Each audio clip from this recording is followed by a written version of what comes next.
বন্যায় সবচেয়ে ক্ষতিগ্রস্ত এলাকার মধ্যে এই বাগলান প্রদেশ। আফগানিস্তানের কৃষি নির্ভর এই প্রদেশে কয়েকশো মানুষের মৃত্যু হয়েছে, ক্ষতিগ্রস্ত বা ধ্বংস হয়েছে হাজার হাজার ঘরবাড়ি।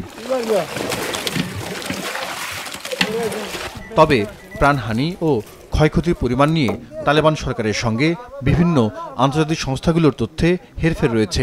জাতিসংঘের বিশ্ব খাদ্য কর্মসূচি বলছে শুধু বাগলান প্রদেশে মৃত্যু ৩০০-র বেশি।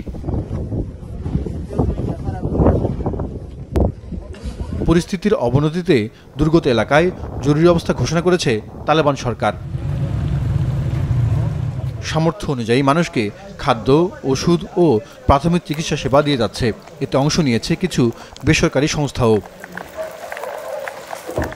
বাগলান ছাড়াও তাখার, বাদাকাশানের পাশাপাশি পশ্চিমাঞ্চল হেরাত প্রদেশে ভারী বৃষ্টি হয়েছে, সেখানেও ক্ষয়ক্ষতি বাড়ছে।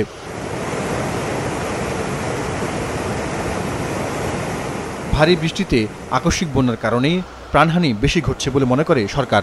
এছাড়া দুর্বল যোগাযোগ ব্যবস্থার কারণে উদ্ধার ও স্বাস্থ্যসেবার ঘাটতিতেও মৃত্যুর সংখ্যা বেড়েছে।